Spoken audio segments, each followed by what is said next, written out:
नमस्कार. आपण पाहत आहात चक्रवर्ती यूट्यूब चॅनल.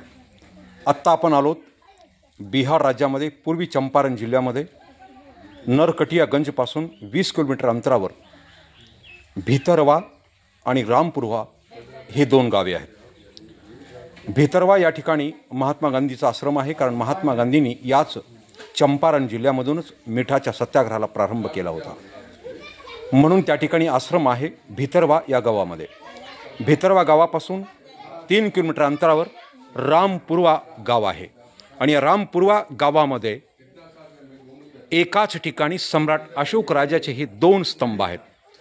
आपण पाहत आहात हे 2 स्तंभ. हे 2 स्तंभ आहेत.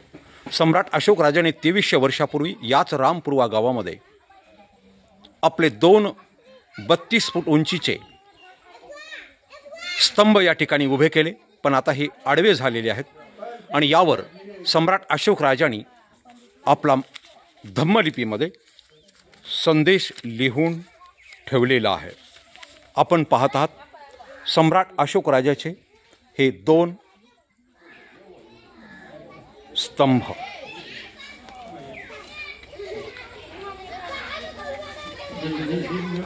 हिमालयाच्या कुशीमध्ये वसलेलं हे छोटंसं गाव. इथून नेपाळ बॉर्डर अगदी जवळ 7 किलोमीटर अंतरावर नेपाळ बॉर्डर आहे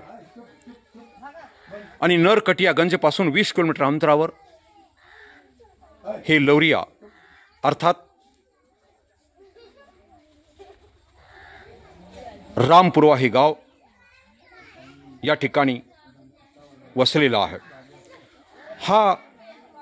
हे 2 स्तंभ पाहण्यासाठी अमेरिका, चीन, Burma, Thailand, Taiwan, Tibet, Cambodia, England, Australia, Japan, Sri Lanka, Vietnam येथून लोक विमानाने पटण्याला येतात आणि पटण्यावरून बसने हे या ठिकाणी रामपुरवा या अशोक स्तंभाच्या ठिकाणी येतात.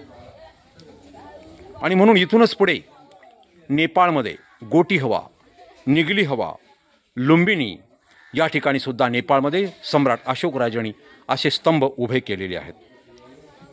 हे एक ऐतिहासिक साधन आहेत आणि म्हणून राजगीर, नालंदा, वैशाली, अरेराज, लौरिया, नंदनगड ते श्रावस्ती या मार्गावर सम्राट अशोक राजांनी अनेक स्तूप निर्माण केले आणि असे अशोक स्तंभ उभे केलेले आहेत. मित्रांनो, हा दगड नाही, ही शिला नाही, तर हे इतिहासाचे पानं आहेत. सम्राट अशोक राजाने याच इतिहासाच्या पानावर आपला इतिहास लिहून ठेवलेला आहे. हे आपल्या प्राचीन इतिहासाचे एक महत्त्वपूर्ण साधन आहेत, साक्ष आहेत. कोण म्हणतं हे स्तंभ बोलत नाहीत म्हणून? या स्तंभांना सुद्धा वाचा आहे. स्तंभ बोलतात. फक्त या स्तंभावर लिहिलेली जी धम्मलिपी आहे ती धम्मलिपी आम्ही शिकली पाहिजे आणि वाचली पाहिजे. आणि आम्ही जर धम्मलिपी शिकली तर हे स्तंभ आमच्याशी संवाद करू शकतात. 2300 वर्षापूर्वीचा सम्राट अशोक राजाचा इतिहास ते आम्हाला सांगू शकतात. आणि म्हणून हे केवळ दगड नाहीत, या शिला नाहीत, तर भारतीय इतिहासाचे पानं आहेत. हा भारताचा इतिहास या स्तंभावरती लिहिलेला आहे.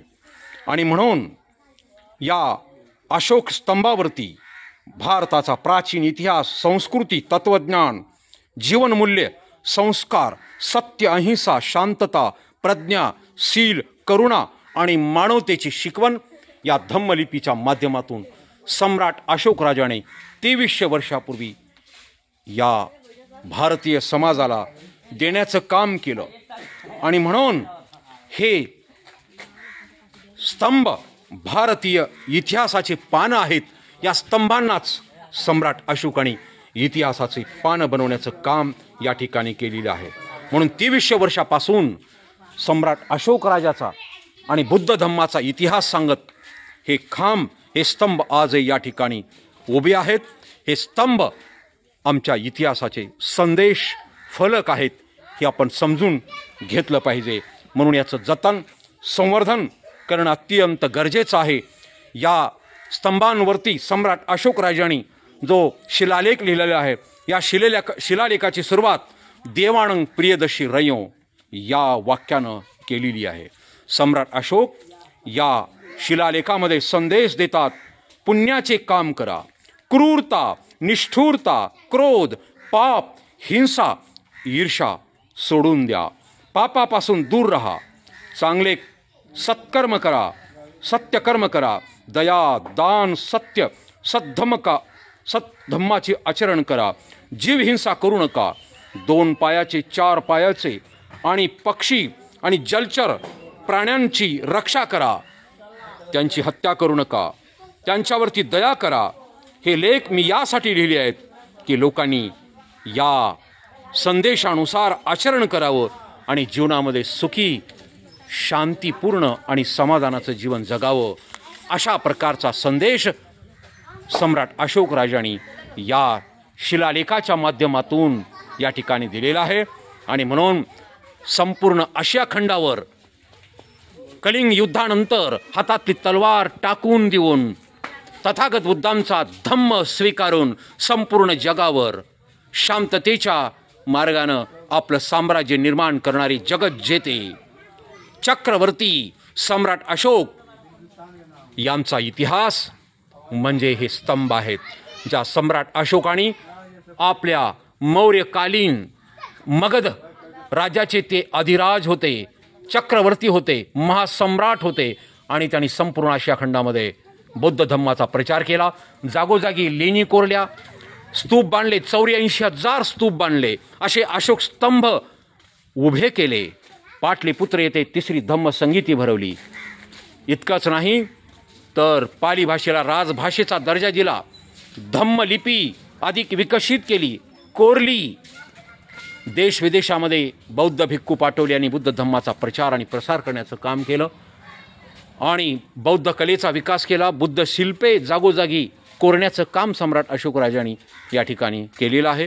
आणि म्हणून त्यांच्या कार्याचं स्मरण म्हणून या ठिकाणी सम्राट अशोकाने उभे केलेले 2 अशोक स्तंभ आपण या ठिकाणी पाहत आहात. मित्रांनो, आज 10 नोव्हेंबर 2024 रोजी आपण आलेलो आहोत या रामपुरवा गावामध्ये, अशोक स्तंभाच्या या परिसरामध्ये.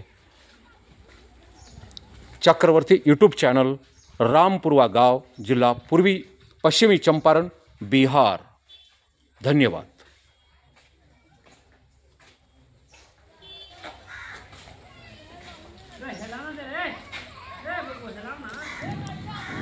याच्यावरती बैल आणि सिंह मुद्रा होत्या, परंतु या मुद्रा आता राष्ट्रपती भवनामध्ये त्या ठिकाणी ठेवण्यात आलेल्या आहेत. मित्रांनो, अशा पद्धतीनं यामध्ये मुद्रा, याच्यावर मुद्रा ठेवली जात असते. पाहू शकता तुम्ही, हे पहा. थँक्यू.